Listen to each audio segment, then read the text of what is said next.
thanks for the invitation. And just you know, as an introduction to this talk, the topic came about because I'm interested in the effect of education and cognitive decline, and it seems to be a very well understood issue. And then checking some literature reviews, the comment that appeared persistently in almost every literature review were methodological differences on the analysis performed, right, across the different studies, and and then he said, like, okay, fine. What are they talking about when they're saying methodological differences? And mainly, people were referring us a difference of where it was a GE analysis, but they were just everything. So there was just one sentence saying methodological difference, but there were not that many details of what analysis had been done. So that's when I started almost like digging the different papers that had been put together in those reviews. I started realizing, hold on, this person is modeling change as a function of time. This other person is modeling change as a function of age. And how these things get together, and how fair is it to compare the results? So this talk is, is almost like motivated by the results of that type of process. And it's a very simple and basic analysis, but I found that somehow along the way of, for the timeline of research, we lost track of, what might impact the results of the models. So that is the reason why I decided to go for this topic. So, in longitudinal studies of aging, most longitudinal research has the goal of understanding change. That is not always the case, because usually we see studies that pick up each wave of a longitudinal study and they do a cross-sectional analysis using the different waves. Right? But ideally, we would do like some sort of repeated measures type of analysis. And we could be interested in modeling marginal change or population changes, average changes, and that is all very, very well, it's very valid. But in cognitive aging, because aging is such an heterogeneous process, we are trying to understand change at the individual level. And for understanding change at the individual level, the methods that people, the most popular methods are, well, whatever name you want to call them, are random effects, latent growth models, linear mixed models, that are all basically the same model but with different names, but these are the popular methods that people use. So I don't know, I guess you're all familiar with this type of formulation, but just in case, this is a mathematical formulation of a random effects model that's not conditional. So we have a level 1 equation where we model within individual change, and then a level 2 equation that what we do is we describe between individual differences in those equations. So we have the outcome for individual I measured at time j. In this case, is modeled as a linear function of some measure of time. Right? And this is the intercept for individual I, and this is a slope, the rate of change for individual I, and these are the deviations around that line. And then each individual's intercept is modeled as a function of an average intercept plus a deviation from that average, and the same for the slope. So that is the general formulation of an unconditional linear mixed model. But if you see this equation, I said as y, so the outcome is measured as a function of t. But I didn't say what t is. I didn't mention exactly how time was specified. And any specification of time requires setting the clock from some sort of event. Right? If we are modeling time as age, then that event is birth. Right? That is what chronological age is. If we are thinking of time as time in a study, then the event from which we start clocking the passing of time is the first time that we assessed an individual. But there are other possibilities. For example, in studies of preclinical dementia, people measure time as a function of time to dementia diagnosis, right? Counting backwards from dementia diagnosis. So 1 year before dementia diagnosis, 2 years before dementia diagnosis, and so on. Or in studies of terminal decline are the changes that are observed before death. Right? So the event is death, and they start modeling, and so we can model change prior to death. And in time is counted negatively there. Right? So those are all alternatives. So it's not that time necessarily has to move forward. Right? And we always need that anchoring event from which we start modeling time. But what is the problem? So if we want to model time as time to dementia, then in our sample, we can only include people who were diagnosed with dementia.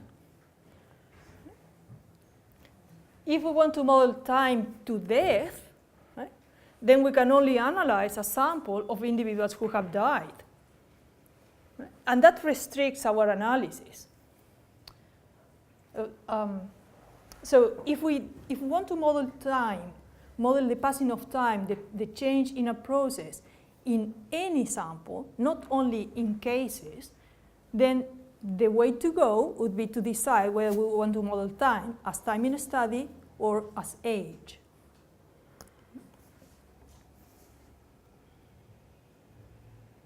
So I just said, and I want to explain why I'm saying this. So I was saying, if we want to model time to death, for example, we can only analyze a sample of people who have died. If we are brave enough, doing some statistical, tricks, if you want, so we could predict death for individuals who haven't died, right? And then we could analyze the whole sample. Whether we want to go there or not, that's another story, right? So that is why I'm saying here it's only half true, right? Because eventually we could analyze the sample of cases and non-cases, right? The sample of people who have died and those who haven't died, or demented and non-demented, right? But we are interested more in normative aging, so in something that happens to everyone. So the big question then is, should we model time as time in a study or as age when we are modeling data from an age heterogeneous sample? Many people in aging research, many people say that age is the natural metric. And that is something that I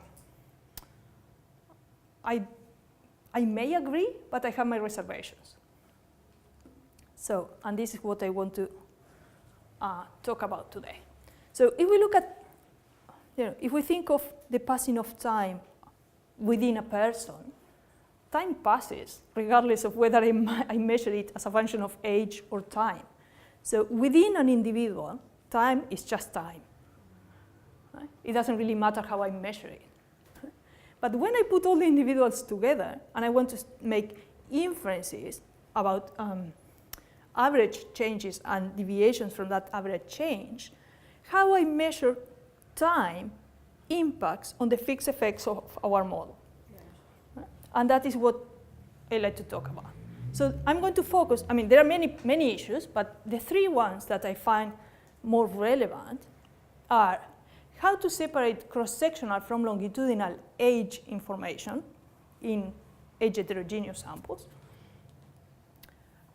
how, or what would be relatively good practice in setting up an intercept, and how setting up the intercept in our curve for modeling change affects the results, and also the specification of the shape, the trajectory shape. Right? We are saying cognitive decline accelerates over time. Right? Well, maybe not. So those are the three topics that, that I'm going to talk about today. And I'm going to use data from perceptual speed scores as a cognitive test that come from a study of aging. The study is run in Chicago, so I'm going to talk about the study and present an example to illustrate the points that I'm trying to make. So what we are talking about with, we say, the separation of the cross-sectional from the longitudinal information. So if we have a sample where everyone is of the same age, right, at the study entry, there are no between-person differences in age. That's obvious, right? They are all of the same age. Right? Examples, the Millennium cohort, the 46 cohort, the studies that you have here. So everyone is of the same age. So whether I model time as a function of age or as a function of time is exactly the same. Right? Because all we are doing is shifting time along the horizontal axis, right? Age at the end, time in a study is the age at each occasion minus a constant age. So we are just shifting the data. And you can see here that that shift of the data is reflected on an alteration on the intercept of the curve. So in that context, time or age doesn't really matter much, right? Both studies are going to give relatively similar results. The problem comes when we want to model change in age heterogeneous samples. So in samples of individuals who are of different age when they are first seen. So so if I understand this correctly, the idea how the evolution of the different study designs happened was that people thought, okay, the best design to model change is to catch a sample of people who are of the same age, right, and then follow them. But the problem with that is that, I get my sample, and if I want to understand change over 10 years, because they are all of the same age, I need to follow them for 10 years. Right? But in age heterogeneous samples, or these accelerated designs, so they decided to go for samples that are age heterogeneous at the study entry, so they could get information about what happens later on in life. Right? But that is not for free. Right? So doing that introduces these age differences at the study entry. So this cross-sectional information needs to be accounted for in the models. And that seems to be very obvious. But funny enough, when people model change as a function of age, many people say, I already have age in my model. I don't need to do anything else with age. Right? But there are differences here. One is the cross-sectional age differences, the effect of being older than someone else at the study entry. And something very different is the effect of getting old over time. Right? But there are, particularly around I think it's about 97, I know that's quite some time ago, right? When some of the statistical packages allowed for individually varying times of observation. They could estimate models with individually varying times of observation. Then this idea of including age at the study entry somehow dropped out of the models. And we have a whole bunch of papers that just don't adjust for age at the study entry. So the point is that in age heterogeneous samples, we have these two sources of age information that need to be discriminated. And in stats, we all know about the ecological fallacy, where we are making inferences at the individual level, when actually those inferences are only valid for group level information. Right? So if we don't separate these cross-sectional age differences from the individual age, from the within person age information, then we are falling within this ecological fallacy.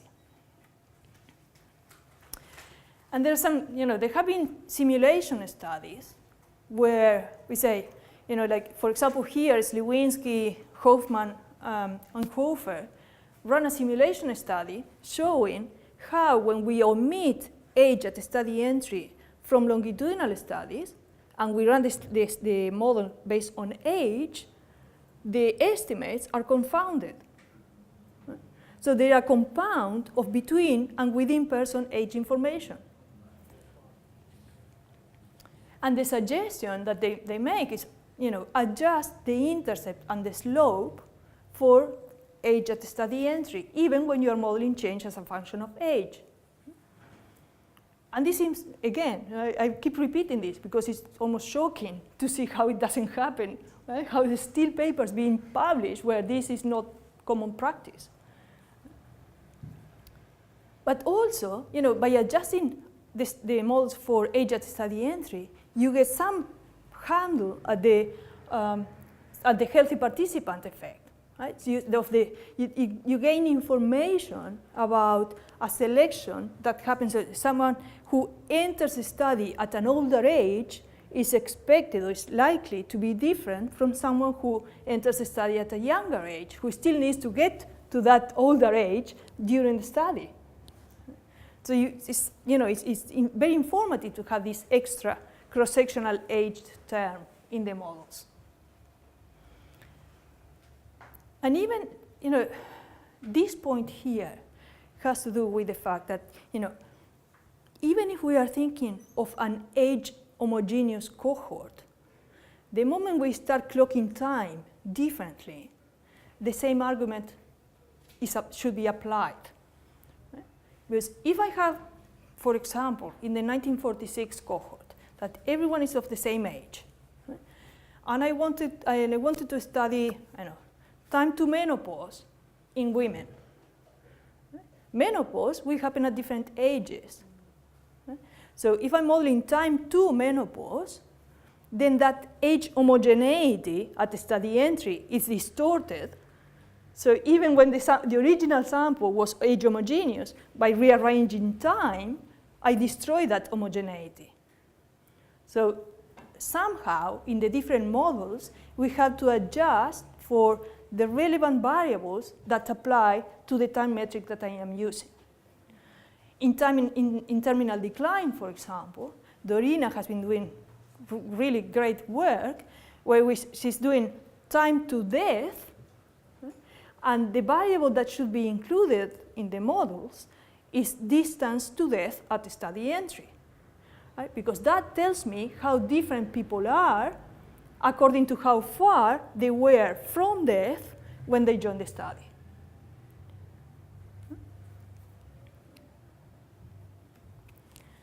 So that is the first point that I was aiming to present today. Seems to be very simple, very intuitive, but somehow, it's still not a standard practice. When we are modeling age as time as a function of age, it's still not a standard practice to include this cross-sectional information. And that point, that same thinking should apply when we move away from age or time. Right? So we're using other time metrics, we should still be thinking along these lines. So the second topic that I wanted to present today was about this, the placement of the chronological intercept. And I've been thinking of this with a colleague, and somehow we think of almost like in biblical terms, because we keep talking about the origin of time. So it's the origin of time what we should be concerned about, right? But for the purpose of this talk, I decided to call it the chronological intercept rather than the origin of time. So anyways, the point is, so like when I was reviewing the literature on education and cognitive decline, most most of the papers say education is associated with performance, but not with rate of change. Okay, right. What does it mean, associated with performance? That seems to be a bit of a vague concept.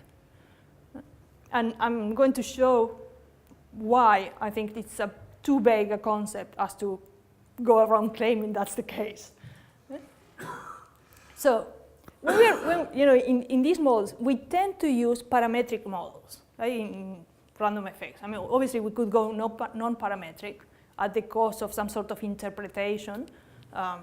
We lose interpretation of the parameters of the model, but most of the times we fit a linear polynomial or a quadratic polynomial, depending on the amount of data that we have. But we tend to go parametric. So if we are thinking, for example, of a linear curve, where we have an intercept and a rate of change, then the intercept, the interpretation of that intercept, will be the expected level of the outcome when time is 0 for an individual who has values of 0 in all the covariates. That is the standard way of interpreting the intercept. And the first order polynomial is the rate of change, depending on whether we have higher order polynomials, is the rate of change at time 0 or the overall rate of change. And we are often interested in understanding the association with certain risk factors with those parameters, with the intercept and the slope. As I was mentioning before, we may be interested in understanding the effect of education on cognitive performance or on rate of change. So this is all to justify why and where I place my intercept is really important. And I will show you the way we think of this. So if we have time in study models, then time in study is counting the number of years or the number of units of time since I first saw an individual. Right? So somehow that intercept is a natural place. Right? So that is the first occasion I saw someone. But if I have an age heterogeneous sample and I want to model change as a function of age, I have to decide, make some sort of, hopefully theoretically driven decision about where I place my intercept.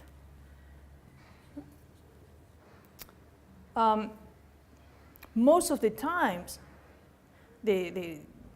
people take the mean of age at the study entry, and that is where they place the intercept. But that is arbitrary. In time to dementia models, dementia diagnosis is where the intercept is. And some people like Muthen, for example, the developer of M+, he says that if we have complete and balanced designs, then something that's really informative to do is to change the location of that intercept to get a better idea of how a risk factor is associated with different stages of a process. But that works only if we have completely balanced designs. Because if in a longitudinal study we are losing people over time, where I place my intercept will tell me about an association with a process that is measured in different people. Right? At the study entry, I'm seeing everyone. 3 years later, I might be seeing half of the people. Right? So even though this is really, it's a very catchy idea, we have to be careful about how to apply it, or when it is possible to apply it.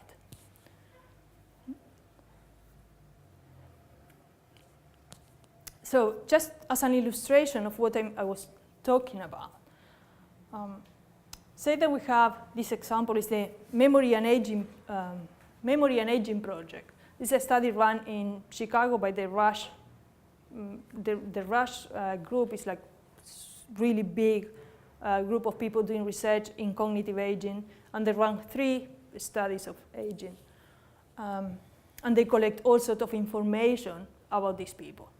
And in particular, they collected information about perceptual speed. And the idea of this test is that people are shown a series of symbols, drawings, right, that are like pentagons and triangles and so on, and then the numbers 1 to 9. So the idea then is that they are shown the numbers, they are told the numbers, and then they have to match it with the corresponding symbol. Okay. And we have data for 17 years of this test in the same people, but after 10 years, the data becomes really, really sparse. So we decided to show data only from the first 10 years of the study. And in this sample, we have 14.44 years of education in the sample, and 73% of the participants were women. And at the study entry, they were about 80 years old.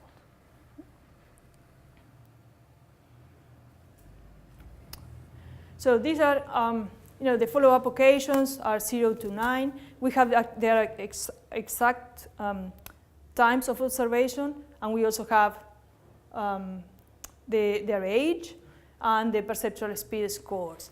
The waves are about 1 year apart. And these are the ends. So we start with 1,500 people. By 10 years later, about 232. We are ignoring death here, right? So we are not mentioning anything about what's happening, where people die or not. But this is the sample that we are going to analyze. And these 2 graphs illustrate how the trajectories look when we plot them as a function of time in a study and as a function of age. And well, I assume that you're all familiar with spaghetti plots. Right? They are a bit messy, but there are very many interesting things to see here. But one of the things is that, these people were followed over 10 years. So the time scale here is 10 years. Because it's an accelerated design, so everyone enters, people enter the study at different ages, eventually we could be making inferences here over 40 years. Right? Because the data are spread over 40 years. Right? Obviously, that is made at a cost. That we are assuming certain things about this data. Right? You're assuming somehow that older individuals, that there are no period effects. So somehow we have to model that sources of heterogeneity.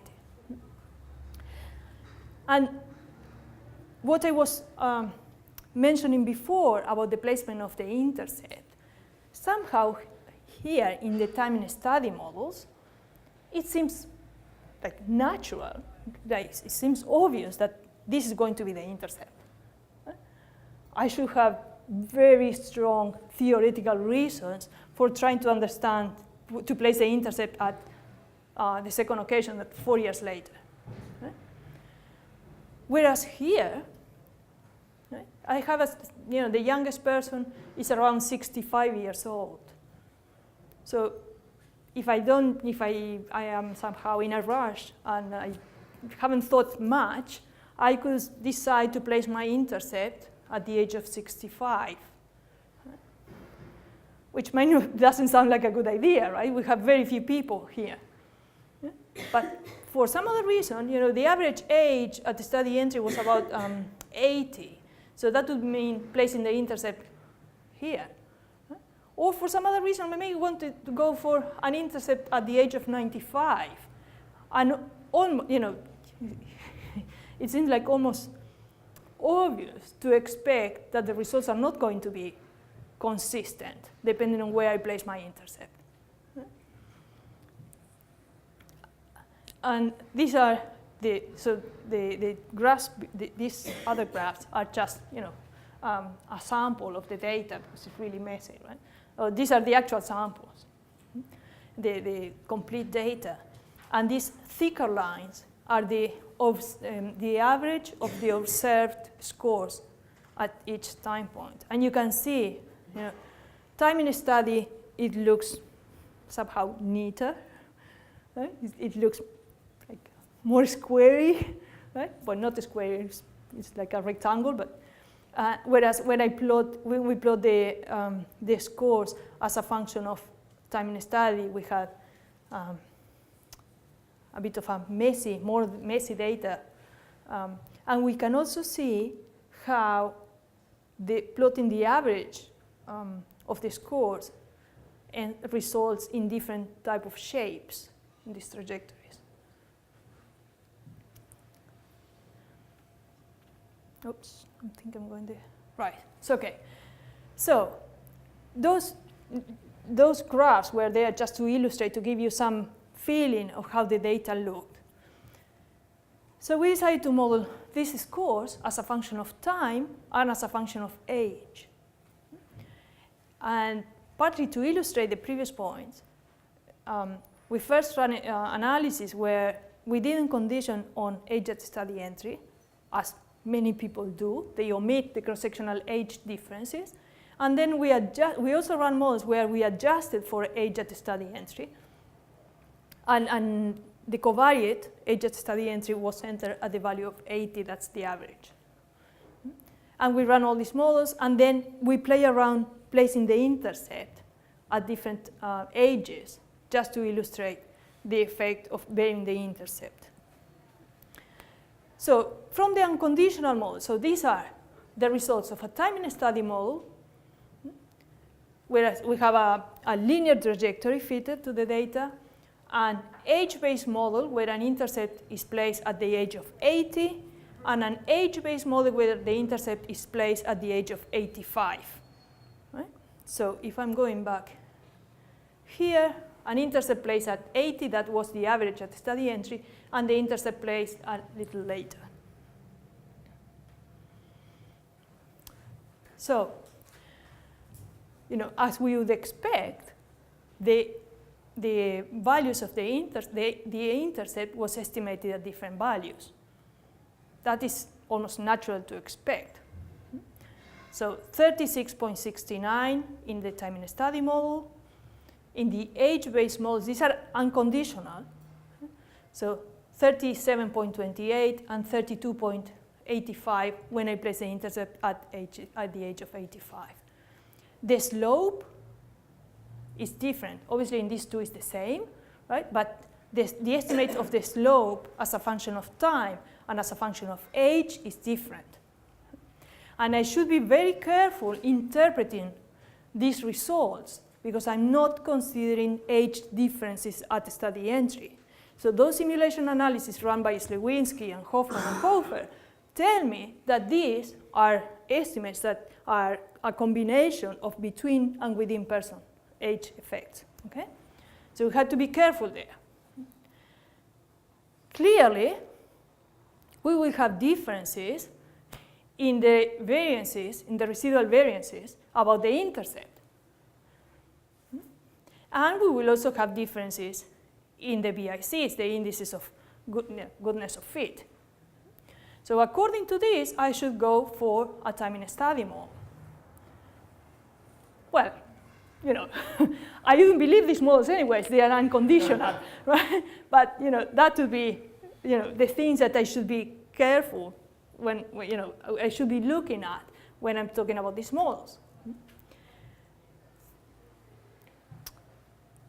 So this is it gives you some, already gives you some idea of, even when these models are not the optimal models, are not the way to go, obviously the intercept is estimated at different values, and the residual variances are around the intercept are also going to be estimated at different values, which will in turn affect the association of risk factors on those intercepts once I condition the models. So now here I have the results of the models that are conditioned on baseline age. I didn't adjust for anything else because I just wanted to illustrate the points I'm making, right? In any cognitive aging model, we should have age, sex, and education. Right? But this is just to get an idea of the effect of illustrating the 3 points I'm trying to make. So we have condition on age differences at the study entry. The covariate age was centered at age 80. The intercepts, so here is time in study, age base, where my intercept was placed at the age of 80, at the age of 85, and at the age of 95.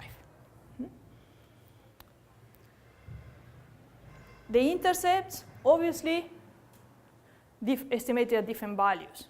Why? They represent different things.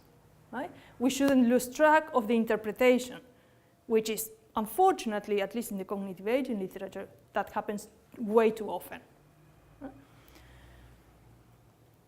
The interpretation, this is the expected performance in the processing speed test, the perceptual speed test, for an individual who entered the study at the age of 80. And here we have performance at the age of 80 for an individual who entered the study at the age of 80.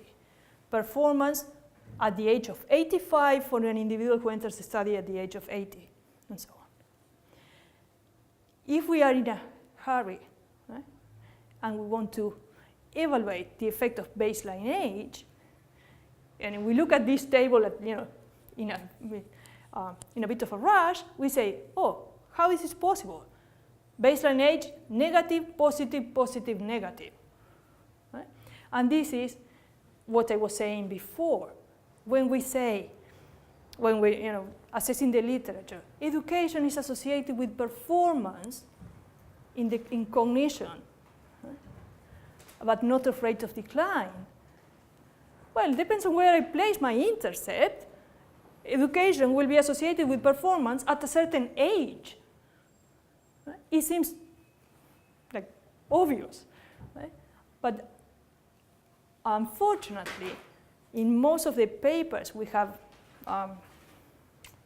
and we have been written more recently, I think the reporting those details about where we place the intercept and where we center the covariates, so we can actually interpret the results in a fair way. Right? All those details, somehow, we end up dropping them out of the papers. Right?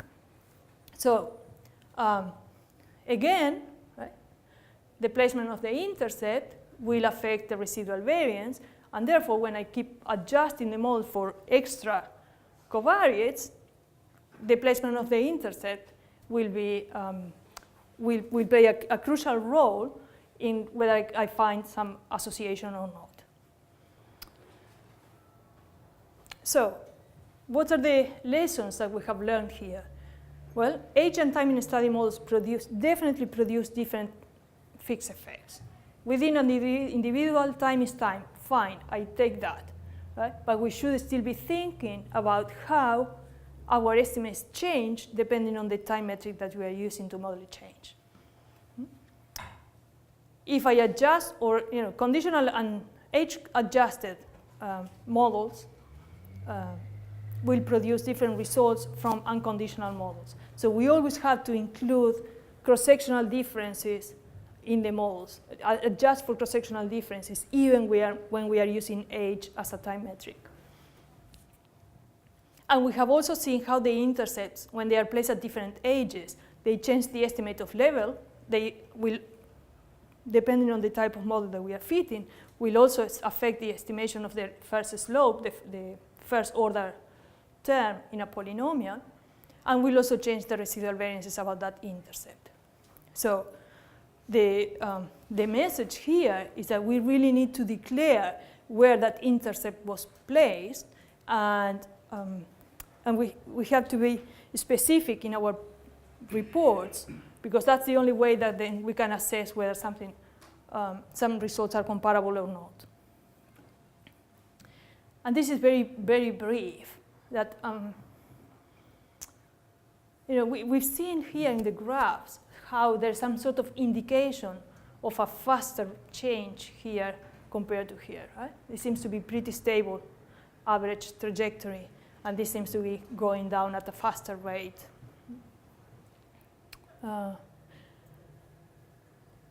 Somehow, the fact that, as I was saying before, here we have 10 years of data. Right?